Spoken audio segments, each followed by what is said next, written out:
हम वहाँ क्यों नहीं बैठे, वहाँ से क्यों भाग कर आ गए, वो ठीक है। अब आप तो चले जाओ ना। कश्मीरी पंडित तो ये वादा करता है हम अपनी ज़मीनें आप लोगों को दे देंगे वहाँ पर बसाने के लिए, और सरकार से आग्रह करेंगे इनको हथियार भी दे दो, आपको हथियार समेत वहाँ पर मैं अपनी ज़मीन में ले जाऊँगा, वहाँ पर 10 दिन के लिए बैठ के दिखाओ, तब मुझे बोलना वहाँ से आकर हम भाग क्यों आ गए देश के अन्य हिस्सों से। मैं आपसे प्रश्न पूछना चाहता हूँ, वहाँ के लोग क्यों नहीं कश्मीर में बसने चाहते हैं? पॉलिटिकल पार्टी की बात करें, बीजेपी हो, कांग्रेस हो, मुलायम सिंह की पार्टी हो, ममता जी की पार्टी हो, आम आदमी पार्टी हो, जो भी कोई, वो लोग आज क्यों नहीं वहाँ पर बसने चाहते हैं? मैं सरकार के लोगों से चैलेंज करना चाहूँगा, वो आप वहाँ पर चले जाए, बिना सिक्योरिटी वहाँ पर जब चले जाएंगे आप वहाँ पर निकल जाएंगे, लोगों से वार्तालाप करेंगे, लोगों के बीच में चले जाए, आपको मुझे बोलने की ज़रूरत नहीं पड़ेगी आपका। कश्मीरी पंडित डरपोक हैं। कश्मीरी पंडित अपने घर को छोड़कर भैया निकल गए थे। ये कहने वाले लोग एक बार ज़रा ये सोचें कि उन पर उस समय क्या बीती होगी, जो आज वो अपना घर बार, अपनी सिविलाइजेशन, अपने मंदिर, अपना सब कुछ छोड़ छाड़ के एक छोटे से घर में, शायद एक छोटे से कमरे में या छोटे छोटे टेंट्स में रहने के लिए पहुंच गए थे। एक बार सोचा किसी ने, हाँ सोचा, सबने ये सोचा कि इनसे वोट कैसे बटोरे जाएं, सबने ये सोचा कि इन पर राजनीति कैसे की जाए, सबने ये सोचा कि इन पर फिल्म बनाकर पैसे कैसे कमाए जाएं। ये सब कुछ हुआ इन पर। ये ऐसा नहीं है कि इनमें से कोई एक भी चीज़ रुकी हो, ये सब कुछ हो रहा है और लगातार आज भी हो रहा है और लगातार चलता जा रहा है। पर असल में क्या कश्मीरी पंडित का दर्द, दुख कोई समझ पा रहा है? हाँ, मजाक करेंगे, तंज कसेंगे और तंज कस के उसके बाद कहेंगे भैया यही है कश्मीरी पंडित। क्या अब कश्मीरी पंडित भी यही सोचते हैं? आज हम यही सब बात करने के लिए जगती में पहुंच गए हैं, इनसे बातचीत करते हैं। इनका ये दुख दर्द अब आप तक पहुंचाने की कोशिश, वैसे तो बताने की बार बार ज़रूरत नहीं है, काश ये जो बोलते हैं इनके सिर्फ आंसू ही बहते हैं जब इस तरह की बातें होती हैं, अगर आप लोग समझ पाइए। चलिए आगे बातचीत करते हैं, आप तक फिर दोबारा पहुंचाने की कोशिश करते हैं। सरकार ने बोला कि आपको रिहैबिलिटेट करेंगे, उस जहां पे पावन धरती कहा जाता है पार्लियामेंट को, वहां पर बहुत बार आप ही का नाम लिया गया कि भैया हमने कश्मीरी पंडित वापस बसाने हैं, कश्मीरी पंडित्स के लिए तो हम बहुत काम कर रहे हैं। क्या आपको लग रहा है कि असल में कश्मीरी पंडित्स को वहाँ पर वापस बसाने के लिए, यानी कि जहाँ से आप हैं, जहाँ पर आपके नाम किया कि कश्मीरी पंडित कश्मीर लगता है, वहाँ पर बसाने की कोई बात हो रही है? सरकार ने तो बहुत बड़े बड़े वादे किए। अभी हाल में होम मंत्री साहब चले गए, बारामूला में बड़े लोग आ गए, राजौरी पुंछ में बड़े लोग आ गए। वहाँ से उन्हें आवाज़ दी कि जम्मू कश्मीर में, खासकर कश्मीर वैली में हालात ठीक है। अगर हालात ठीक है तो हमारे लिए ये जो टारगेट किलिंग हो रही है, कल उससे पहले, उसे 3-4 महीने से पहले लगातार 10-15 दिन को छोड़कर एक कश्मीरी पंडितों की हत्या की जा रही है। और वहाँ पर जो लोग रहे थे, जो कह रहे थे कि हम कश्मीर से भागकर नहीं आएंगे, हमारे समुदाय के लोग 30 साल से जो बैठ रहे हैं, वहाँ पर बस रहे हैं, हम तो भाग कर आ गए, हमारी तो हत्या ठीक है। लेकिन जो वहाँ पर उन्होंने हालातों का सामना किया, वो लोगों से वहाँ पर अपने हमसाया पड़ोसी के साथ, सरकार के साथ ताउन किया, एडमिनिस्ट्रेशन के साथ ताउन किया, आज 30 साल के 32 साल के बाद उनकी टारगेट के लिए क्यों हो रही है? मैं सरकार से पूछना चाहता हूँ। आपने अभी प्रश्न किया, अभी आप कह रही थी कि कश्मीरी पंडितों को डरपोक के बोला जा रहा है। हाँ, हम हैं। मैं बोल रहा हूँ आप बहादुर हो। आप लोगों ने 70 साल के बाद 370 को यहाँ से हटाया, आप लोगों ने 35A को हटाया। हम स्वागत करते हैं, ये हमारा मंशूर था, इंडिया का मंशूर था, हम लोगों का मंशूर था, बीजेपी का मंशूर था, हर एक पार्टी का मंशूर था, अच्छी वह हम वेलकम करते हैं। अब जब विलय हो गया जम्मू कश्मीर का देश के अन्य हिस्सों से, मैं आपसे प्रश्न पूछना चाहता हूँ, वहाँ के लोग क्यों नहीं कश्मीर में बसने चाहते हैं? कोई भी पार्टी, किसी भी पॉलिटिकल पार्टी की बात करें, बीजेपी हो, कांग्रेस हो, मुलायम सिंह की पार्टी हो, ममता जी की पार्टी हो, आम आदमी पार्टी हो, जो भी कोई, वो लोग आज क्यों नहीं वहाँ पर बसने जाते हैं? मैं अपनी कश्मीरी पंडित कम्युनिटी की तरफ से आह्वान करता हूँ कि अगर हम डरपोक हैं, ठीक है, हम वहाँ क्यों नहीं बैठे, वहाँ से क्यों भाग कर आ गए, वो ठीक है। अब आप तो चले जाओ ना। कश्मीरी पंडित तो ये वादा करता है हम अपनी ज़मीनें आप लोगों को दे देंगे वहाँ पर बसाने के लिए, और सरकार से आग्रह करेंगे इनको हथियार भी दे दो, आपको हथियार समेत वहाँ पर मैं अपनी ज़मीन में ले जाऊँगा, वहाँ पर 10 दिन के लिए बैठ के दिखाओ, तब मुझे बोलना वहाँ से आकर हम भाग क्यों आ गए। आपको खुद इस चीज़ का एहसास हो जाएगा कि किस तरह भाग कर आ गए। उससे पूछो जो बिहार का या गुजरात का या मध्य प्रदेश का या राजस्थान का, वहाँ पर बैंक में काम कर रहा था, शरीफ बंदा बैंक मैनेजर, उससे पूछो कि उसकी हत्या क्यों गई, उससे क्या किया था, उससे कौन सी गलती की, उससे कौन सा एंटी टेररिज्म के खिलाफ कोई काम किया था, उसको क्यों मारा गया। वो भी तो हिंदुस्तान का रहने वाला था। मैं चैलेंज करता हूँ अपने सब लोगों से कि आप वहाँ पर आए और वहाँ पर देखें। मैं सरकार के लोगों से चैलेंज करना चाहूँगा, वो आप वहाँ पर चले जाए बिना सिक्योरिटी, वहाँ पर जब चले जाएंगे आप वहाँ पर निकल जाएंगे, लोगों से वार्तालाप करेंगे, लोगों के बीच में चले जाए, आपको मुझे बोलने की ज़रूरत नहीं पड़ेगी, आप घर में चले जाओ। मैं आप ही के पास वापस आती हूँ, पहले मैं आपके पास आती हूँ। क्या आपको लगता है कि कश्मीरी पंडित को इतना ज़्यादा क्यों टारगेट किया जा रहा है? क्या 90 में जो हुआ उससे दिल नहीं भरा है, या क्या ऐसा कोई ज़्यादा ही प्यार आ गया है कि कश्मीरी पंडित को ही दिखाना है, बाकी भैया हम किसी को नहीं दिखाने वाले? ये आतंकवादियों का एक मंशा है कि कश्मीरी पंडित को वहाँ मारें। कश्मीरी पंडित ही नहीं है, वो जम्मू का चाहे यहाँ का लोकल भी वहाँ काम कर रहा है, चाहे बिहारी लोग भी वहाँ काम करें उनको भी मारा है, चाहे कश्मीर का मोहम्मदन जो है उसको भी मारा है, एक ही को नहीं मारा। वो कहते हैं कि यहाँ दहशत फैले तो हम पाकिस्तान बनाएंगे। आज तक वो ऐसा सवाल ही नहीं आया। हमारे पॉलिटिकल लीडर इतनी हैं, डॉक्टर फारूक अब्दुल्ला है, महबूबा मुफ्ती है, मुफ्ती मोहम्मद सैयद भी था, यूसुफ तारगामी है। अभी सुबह मैं सुन रहा था यूसुफ तारगामी का स्टेटमेंट एक। हम उनको कहते हैं आपके हाथ में सब के दे देंगे, ईमानदारी से आप कश्मीर को संभालो, सब संभालो, मगर जब आपके पास बेईमानी आ जाएगी, ये जेब को टाँका लगाओ, ईमानदारी से कश्मीर संभालो, J&K सारा संभालो। हम देखते हैं कितना कामयाब हो जाते हैं। घर में बैठे बयान देने से नहीं है, इनके एक एक आदमी के पीछे 30-30 CRP वाले हैं। खाली हाथ निकलो आप, हम भी देखेंगे, मैं भी वहाँ रहूँगा। एक आम नागरिक को क्यों मारते हैं वो उनको पता लगेगा। हम वहाँ के पॉलिटिकल पार्टियों से कहना चाहते हैं, आप सामने आ जाओ, बयानबाजी से कुछ नहीं होते, प्रैक्टिकली करो। जो इनका प्रीवियस रिकॉर्ड है वो भी देख लो कि कोई भी नहीं है, वहाँ किलिंग नहीं हो जाएगी। क्यों होती है?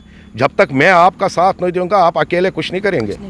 हम कहते हैं जब तक पॉलिटिकली इनका साथ नहीं है तब तक कुछ नहीं होता। लग रहा है पॉलिटिकल पार्टी जानबूझ के कह रही है यही कश्मीरी पंडित है, मारिए इनको। देखिए जी, सबको कुर्सी की ज़रूरत है, सब चाहते हैं हमें कुर्सी मिले। कुर्सी के लिए किसी ने क्या, अभी देख लीजिए भारत में बैठा है राहुल गांधी, वो ऐसे बयान देता है, उसको खुद नहीं पता मैं क्या बोल रहा हूँ, उसको ये भी नहीं पता है। वो एक दिन मैंने उसका स्टेटमेंट सुना, ये हमारा नेता है, इंडिया का नेता है, जो कश्मीर में कश्मीर के नेता वो भी इंडिया के ही नेता हैं, वो सब हैं। वो कहता है बाज़ार में 80 रुपये का पेट्रोल किलो हो गया, उसको खुद नहीं पता है। ये ऐसे नेता कश्मीर में भी बैठे हैं। ये कश्मीर में एक बात कर रहे हैं, भारत में पहुंच के एक बात कर रहे हैं।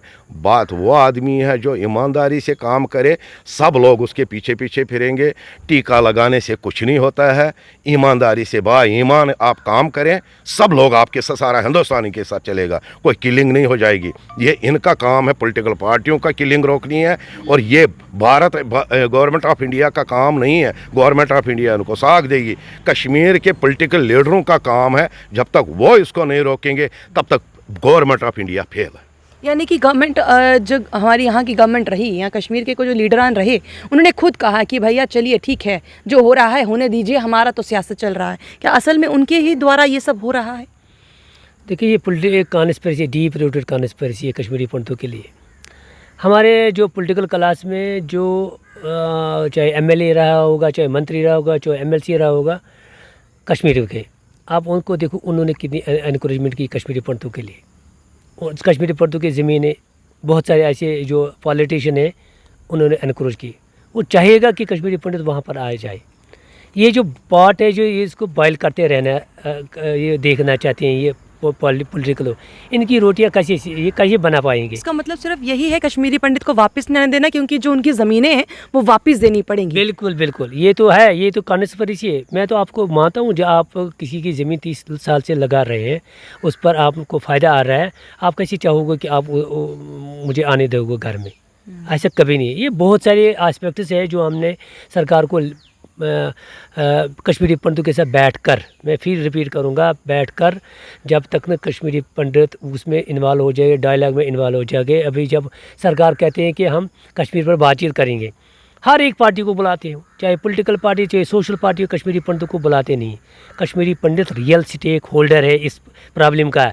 कश्मीर जो है, कश्मीर एक इशू है। जब तक न आप पॉलिटिकली इसको सॉल्व करोगे तब तक कश्मीरी पंडित को बलि का बकरा मत बनाओ वहाँ पर जाने के लिए। जब तक ना आप कश्मीरी पंडित को पूरा हक दे दोगे उस बातचीत में, स्टेक होल्डर बनोगे, कश्मीरी पंडित से पूछोगे कि आपको क्या चाहिए, हालात किस तरह ठीक हो जाएंगे। मैं आपको आश्वासन करता हूँ, जाओ आप कश्मीरी पंडितों में देखो 10-15 लोगों को ले जाओ एज एडवाइज़र्स। आपको कश्मीरी पंडित 1 साल के अंदर अंदर कश्मीर के सारे हालात ठीक करके दे देंगे। इतनी एक्सपीरियंस, इतना तजुर्बा, इतना हमारा सारा कुछ है। लगातार मंत्री आ रहे हैं। अभी थोड़े दिन पहले एक मंत्री सांबा में थे, कुछ एक तो बहुत बड़े मंत्री जो हैं वो, सबसे बड़ी बात है, राजौरी और बारामूला होके आए हैं। ऐसा ऐसा मंत्री जो 70 मंत्रियों का जत्था आना था, पहले भी जो होके गया वापिस आ रहा है जत्था। वो आपको लग रहा है कि कश्मीरी पंडित को एक बार आके सुनेगा कि भैया हाँ तुम्हारे घर टूटने वाले हैं या तुम इस हालत में रह रहे हो, एक बारी मैं आपके सुन ही लूँ? अभी जब सोशल मीडिया में आप देखोगे, हम अपने रोष को प्रकट करते मोदी जी के प्रति। मोदी जी सम्राट है, हिंदू सम्राट है, हमारे शिके गिलवे हैं उनके साथ। पिछली बार 70 मंत्री यहाँ पर आ गए, मेरे पास कोई नहीं आया। अब की बार 70 मंत्री आने वाले, मुझे नहीं लगता है मेरे पास कोई आएगा, मेरी बात कोई सुनेगा। और एक बात मुझे मोदी जी से कहना पड़ेगा, उनकी कानों तक पूछानी पड़ेगी कि कश्मीरी पंडितों के साथ आप आओ, बैठो। सब लोगों के पास चले गए, आप सब समुदाय के पास चले, पूरी दुनिया में चले गए। जब 2014 में आप आ गए, तब से आपने कश्मीरी पंडित के साथ कोई बातचीत नहीं। हमें बहुत सारी एक्सपेक्टेशन है आपसे, उम्मीद है, हमें पता आप हमारा मसला हल करोगे। मोदी के बगैर अगर मसला आज हल नहीं होगा तो दुनिया में कोई हमारा मसला हल नहीं कर सकता। मैं मोदी जी को यही कहना चाहूँगा, कश्मीरी पंडित समुदाय के साथ बैठो, आप 10 मिनट आधा घंटा निकालो, हमारी बात सुनो, हमारी फरियाद सुनो, हमारे मसले क्या है वो सुनो, तब जाके आप हमारे को कश्मीरी पंडित को रिहैबिलिटेट करने में कामयाब हो जाओगे। अन्यथा कश्मीरी पंडित को धरती पर कोई रिहैबिलिटेट नहीं कर सकता जब तक न आप हमारी बात सुनोगे। जब तक न हमारे 800 साल की जो दुख दर्द है, जो ये हमारे डिस्प्लेसमेंट है, कंटिन्यूस हिरासमेंट है, जेनोसाइड को नहीं सुनोगे, जेनोसाइड की बातें नहीं सुनोगे, जो हमारे साथ हत्या हो गया, रेप हो गया। कहाँ पे अभी तक डिक्लेयर नहीं कर पाई। एक मूवी बनी जिसके ऊपर लिखा गया कि जीनोसाइड है, पर अभी जिनकी आप बात कर रहे हैं उन्होंने अभी तक डिक्लेयर नहीं किया है कि आपके साथ जीनोसाइड। यही तो दुर्भाग्य है, यही तो दुर्भाग्य है। जिस चीज़ का हम शिकार हो गए हैं, 800 साल से चिल्लाते, हम इंटरनेशनल लेवल पर चिल्लाया, हमारे पॉलिटिकल क्लास है उन लोगों ने हमारा फ़ायदा उठाया, हमारी डिस्प्लेसमेंट का, हमारे जो वहाँ से वहाँ पर यहाँ पर भाग गए, अलग अलग स्टेटों में रहते, उस चीज़ का लोगों ने फ़ायदा उठाया। लेकिन ये निर्णय नहीं कर पाया कि कश्मीरी पंडितों के साथ जुल्म सितम हो रहा है, जेनोसाइड हो रहा है। अभी जो हम किलिंग देख रहे हैं कश्मीर में, क्या ये जेनोसाइड नहीं है? 30 साल से आप वहाँ उनके साथ शाना बशाना काम कर रहे हो, उनके साथ उठो बैठे हो, खाना खा रहे हो, इकट्ठे उठे बैठते हो, चलते हो, वो तो पता नहीं चलता है कि रातों रात आपके पास कोई बंदा आ जाता है और आपका पड़ोसी उसको रास्ता दिखा के, ये जेनोसाइड नहीं है?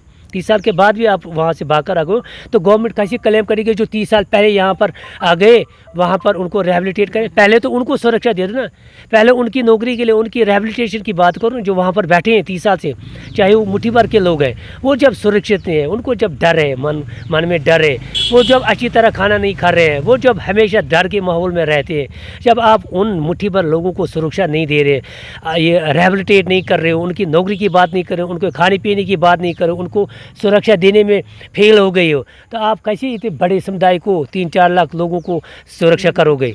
किस तरह, किस हक से आप ये कर रहे हो कि हम कश्मीरी पंडितों को वहाँ पर ले? ये सारी खोखलेबाजी है, सारी एम्प्टी ये जो खोखले वादे हैं ये कर रहे हैं सरकार। जब तक न कोई कंक्रीट पॉलिसी सरकार के पास होगी, वो भी कश्मीरी पंडितों के साथ मिलकर, तब तक हमारी रिहैबिलिटेशन कभी धरती पर सवाल ही नहीं होता। मैं आखिरी में चलते चलते आपसे एक सवाल पूछूंगी, ये सिर्फ इसीलिए नहीं हो पा रहा है क्योंकि आपके पास एक अच्छा वोट बैंक नहीं है। एक आपके पास अच्छा वोट बैंक होता कहीं पर भी, तो आपका मसला यूं हल होता? नहीं, वोट बैंक हमारा जो है, कश्मीरी पंडित का जो वोट है वो तितर बेतर किया गया है। जिस कॉन्स्टिट्यूंसी में कश्मीरी पंडितों के 30,000 वोट थे, 20,000 वोट थे, उनको सैकड़ों में लाया गया। वो तितर बितर करे अलग अलग हो गए। तो इसलिए कश्मीरी पंडित का जो वोट है वो गिनाने वो किसी के काम आता नहीं है। इन्होंने गवर्नमेंट ने पहले ही ये काम करके रखा है कि कश्मीरी पंडित का वो वोट है वो तितर बितर किया जाए, किसी के काम ही नहीं आए। अगर ये वही कह रहे हैं पॉलिसी कि है अगर गवर्नमेंट इकट्ठे आप लोग होते, यानी कि जैसे जगती की कोई एक सीट होती तो लगता था कि फिर यहाँ पर आपकी बात यूं सुनी यूं जाती। से- अगर जगती यहाँ पर 4,500 फैमिलियाँ रहती है, मैं कह रहा हूँ आपको यहाँ पर मिनिमम 17-18 हज़ार लोग रह रहे हैं। अगर यहाँ से एक इन्होंने एमएलए चुनना है तो हम बताएंगे कि फिर वो एमएलए क्या करके दिखाएगा जो आज तक की भारत के किसी मंत्री ने नहीं किया होगा। इसमें दो चीज़ें हम कह सकते हैं कि जो हमारा जो पॉलिटिकल रिजर्वेशन इन एग्जाइल होना चाहिए। मैं आपको यही बात बोलूँगा, जहाँ जैसे कि मेरे भाई साहब ने वहाँ पर सेक्रेटरी मैनर में रहते थे, अगर आप रियल सेंस में हमारी आवाज़ को असम्बली में या पार्लियामेंट में पहुँचाना चाहोगे, यहाँ पर जो कंसंट्रेटेड एरिया कश्मीरी पंडित है, जब तक रिटर्न की बात हो, जब तक आपको हम वहाँ पर रिहेबिलिटेट करोगे, तब तक आप ये जो सारे कैंप मिलकर है, जैसे कि पुरखू है, मुठी है, नगरोटा है, जगती है, ये कैंप में कोई 6,000 की फैमिलीज आती है, और उसको आप अगर नॉन कैंप से भी 2 चीज़ जोड़ोगे, जब तक ना हमारा कोई रिप्रेजेंटेटिव होगा पार्लियामेंट में, असम्बली में, जिसको हम अपनी डे टू डे जो प्रॉब्लम है, जो डे टू डे जो मसले हैं, जो हमारे इश्यूज़ हैं, जब तक तो वो पार्लियामेंट के तक पहुंच जाए, जब तक तो वो हिंदुस्तान के सरकार के तक प्राइम मिनिस्टर प्रेसिडेंट के तक पास पहुंच जाए, असम्बली में चीफ मिनिस्टर के पास पहुंच जाए, गवर्नर के पहुंच जाए, तब तक हम किसको बुलाएं? हम तो बोलते रहे, आप आ जाते हो, मैं तो मीडिया को अभी धन्यवाद करता हूँ। हर एक मीडिया अपनी तरफ से कोशिश कर रहा है कि इन लोगों की आवाज़ को कैसे बुलंद किया जाएगा, हर एक कार्य पर पहुंचाया जाए। लेकिन आप भी कितना करोगे जब तक ना आप हमें पॉलिटिकल रिजर्वेशन दे दोगे? हम क्या चाहते हैं कि हमारी जब तक हालात ठीक हो जाए, जब तक आप हमें कश्मीर में एक जगह बिठाओगे, तब तक हमें कम से कम 2 मेंबर पार्लियामेंट होने चाहिए, जो हिंदुस्तान के पार्लियामेंट में हमारी बात पहुंचाए। कम से कम 5 एमएलए रिजर्व यहाँ पर कश्मीरी पंडितों के होने चाहिए, जो यहाँ जगती में वोट डाले, वो अपनी बात को वहाँ पर रखेगा। तब तक हमारी आवाज़ आप कहाँ पहुँचो, क्योंकि हम वोट बैंक है नहीं जहाँ आप हमारे वोट का इस्तेमाल करोगे, क्योंकि आपको पता ही ये मुट्ठी भर लोग हैं, ये किसी काम के नहीं। ज़बानी तो आप बहुत कुछ कह रहे हैं कि ज़बानी तो आप हिमालय पहाड़ को चूर कर नीचे जमा कर देते, 2 मिनट में तोड़ देते, लेकिन वास्तव में जब प्रैक्टिकली होता है, प्रैक्टिकली में आप फेल हो जाते हो अपने वादों को निभाने के लिए। इसलिए जब तक ये चीज़ें हो जाए, जब तक ना आप कश्मीरी पंडितों के साथ बैठोगे, तब तक सब कुछ असंभव है। यानी कि एक जो भी काम होंगे वो तभी काम होंगे जब आप एक वोट बैंक का काम करेंगे। अगर आप एक वोट अच्छे खासे हमको दिलवा पाएंगे, हमारी सरकार में कुछ काम करवा पाएंगे, तो भैया हम आपकी एक एक बात को सुनेंगे। पर अगर जहां पर हमको ये लगा कि भैया आप हमारी बात को सुनना समझ नहीं पाएंगे, हाँ इंटरनेशनली हमारे को बहुत प्रोत्साहन मिल सकता है, इसलिए कश्मीरी पंडित की बात बार बार सुनी जाएगी, बार बार उनका नाम लिया जाएगा, पर वो वोट अच्छे नहीं दे पाएंगे, इसलिए हम ज़्यादा उनका काम करते नहीं हैं। पर क्या सिर्फ आम जनता की जो एक जो हम कहें ज़िंदगी है, वो सिर्फ और सिर्फ वोट बैंक की एक वोट हमें मिल जाएगा, एक वोट हमारे लिए कीमती होगा, सिर्फ वहीं तक महदूद रह गया है, या इससे ज़्यादा उनकी कोई पीड़ा है, उनकी परेशानियां हैं, वो भी समझी जाएंगी? आहिस्ता आहिस्ता ऐसा चलता रहा तो कश्मीरी पंडित एक जो बहुत प्यारी कौम है वो कहीं नज़र ही नहीं आएगी। फिर एक कहा जाएगा कि हाँ एक समय पर एक कश्मीरी पंडित हुआ करते थे, वो इस तरह के हुआ करते थे। क्या आने वाले जनरेशन को किसी को पता चलेगा? अब आप अपनी राय क्या रखते हैं कमेंट बॉक्स में ज़रूर बताइएगा। तब तक के लिए बने रहिए द अनकट रत्ती के साथ।